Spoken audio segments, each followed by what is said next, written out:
Na entrevista do dia com Maria Lídia Flandoli, a corrida eleitoral para o governo de São Paulo. Entrevisto o empresário Rogério Schecker, que foi líder do movimento Vem Pra Rua pela renovação na política e combate à corrupção. E é pré-candidato ao governo de São Paulo pelo Partido Novo. Muito obrigado por estar conosco. Você se desligou, né, para a campanha do movimento Vem Pra Rua, que se destacou na mobilização dos protestos todos que acompanhamos. Qual foi o resultado mais compensador da pressão popular? Qual foi a maior conquista do clamor das ruas? Maria Lídia, obrigado pelo convite, por abrir espaço para esse tipo de discussão que é muito rico nesse ano para o Brasil. Sem dúvida, a maior conquista do movimento Vem Pra Rua e dessa fase foi fazer o brasileiro acreditar que ele consegue fazer diferença. Mais do que o impeachment, mais do que as pressões em cima do Supremo, mais do que tudo, é o brasileiro perceber que ele tem que participar do processo, ele tem que se manifestar, ele tem que gritar quando precisa.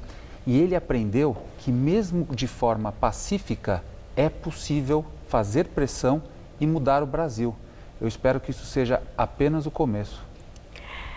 Eu vi numa entrevista sua que você disse que a prisão de Lula foi um alívio. Alívio por quê?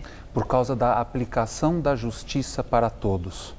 A gente sabe muito bem o que aconteceu com o Lula. É muita hipocrisia a essas alturas do campeonato a gente achar que aquilo é o que os seus correligionários estão pregando.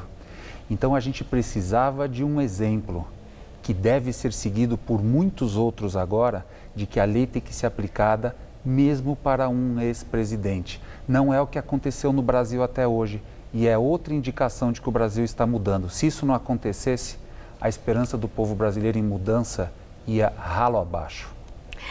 Bom, mudança. Fala-se muito que existe uma forte demanda para o novo na política, que o brasileiro quer que se faça algo diferente na busca de solução dos seus problemas, das necessidades básicas.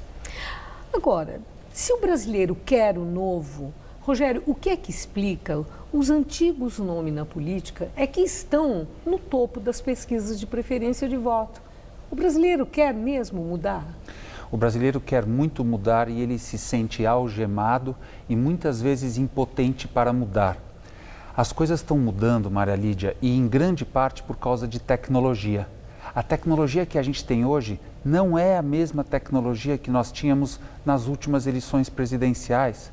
O número de usuários de um WhatsApp, por exemplo, subiu de 20 para 120 milhões de pessoas. As pessoas estão conectadas diferente, elas estão se informando diferente, as notícias chegam muito mais rápido a essa população e a população consegue, às vezes, apenas com um celular, espalhar a sua opinião e afetar e influenciar muito mais gente. Mas até agora, do ponto de vista, assim, do que uma pesquisa de preferência de voto mostra, não apareceu essa opção preferencial pelo novo. É aí que eu estou te perguntando, o que está acontecendo? Eu acho que as pessoas ainda estão, principalmente em algumas partes do Brasil, ainda estão contaminadas por um excesso de assistencialismo, pelas mentiras que foram repetidas 1000 vezes e para algumas pessoas se tornaram verdades. A gente percebe uma diferença de comportamento dependendo da região e quanto que ela está apoiada ainda em algumas medidas absolutamente populistas que foram tomadas lá atrás. Mas aos poucos as coisas estão aparecendo. Algumas pesquisas já começam a mostrar alguns candidatos crescendo, candidatos que nunca saíram para a política. A gente tem muita esperança de que isso vá continuar. Bom, você tem um bom começo nessa pesquisa Datafolha para o governo de São Paulo. Você apareceu já na primeira delas com 3% e não tem tido tanta visibilidade assim. Muita gente não sabe ainda que você é candidato. No seu histórico pessoal, eu vi que você foi um empresário muito bem sucedido no setor privado. Você não tem, entretanto, experiência na gestão pública. Quantos anos você tem, Rogério? 50. Você tem 50 anos, você não parece que tem 50 Obrigado. anos. Não é verdade, juro. Eu me surpreendi.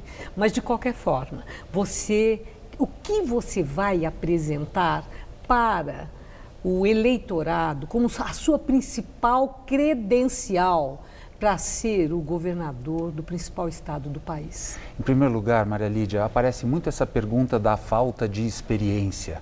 E aí eu pergunto de volta para as pessoas se a experiência dos políticos tradicionais em fazerem o toma lá da cá, o loteamento de cargos, se é essa experiência que eles querem. A maior parte fala que não. A gente precisa fazer de um jeito diferente. E a principal credencial é ter esse histórico de lutar para fazer a coisa de um jeito que é para a população. A gente se acostumou no Brasil com os políticos tradicionais que são eleitos e depois da eleição esquecem o que aconteceu para governar, para se perpetuar no poder ou para pagar as dívidas que foram contratadas durante a campanha. Então, logo de cara, a nossa campanha não vai ter esse tipo de troca, não vai ter loteamento de governo, não vai ter coligação com partidos que não pensem parecido conosco. A gente se acostumou a ver esses partidos fazendo coligação com quem pensa de um jeito oposto ao deles, sem estranhar, pois quem faz isso, quando chega no governo, o governo não é mais dele, já está vendido para os outros. E é exatamente o que a gente já está observando esse ano. A gente vai fazer tudo diferente. Bom, nós temos menos de 6 meses para 7 de outubro, o dia das eleições. Você está num partido pequeno, então você tem uma dificuldade no sentido de tempo para campanha em televisão, recursos, vocês já disseram que não vão usar o fundo partidário sequer. E aí, qual é a estratégia para garantir visibilidade, se tornar conhecido e apresentar as suas ideias? Você tem razão, nós não vamos usar 1 centavo de dinheiro público e do fundo partidário ou do fundo eleitoral nas campanhas. Nós estamos num partido pequeno que está crescendo muito rápido e nós vamos utilizar as mídias sociais. As pessoas podem nos acompanhar em todas as mídias sociais, porque lá a gente vai estar falando a verdade, o que pretendemos fazer, como tratar dinheiro público de um jeito diferente, como não fazer as trocas da política tradicional, como que a gente pode falar sobre corrupção. Tem muito pouca gente que pode falar abertamente sobre corrupção atualmente. Nós vamos encarar esse assunto de frente pelas mídias sociais, é lá que a gente vai estar se comunicando com o povo. Várias vezes você usou a palavra diferente agora na nossa entrevista. Entretanto, a palavra diferente não é muito objetivo. Essa explicação vai fazer diferente, mas diferente o quê? Então, se você for eleito governador de São Paulo e vai ser passado para você esse poder depois de 24 anos de PSDB, o que será o diferencial, o seu diferente, a marca, a sua marca no governo de São Paulo? Vai ser pegar uma máquina gigantesca e inchada que foi criada aqui no estado de São Paulo, com 25 secretarias, 20 empresas, 16 fundações, 26 autarquias, diminuir essa máquina para que sobre dinheiro para os serviços básicos e não utilizar essa marca e essa máquina para conseguir reeleição. Essa máquina deveria estar servindo ao povo e está servindo a políticos que estão o tempo inteiro interessados em se reeleger. É isso que a gente vai fazer diferente. Ao nos livrarmos desse compromisso de ter que reeleger e pagar dívidas de campanha, só assim, não tem outro jeito, que você pode atender o povo. Caso contrário, o governo não é teu e você fica governando para você mesmo. A gente precisa acabar com essa forma tradicional de fazer governo, campanha e política.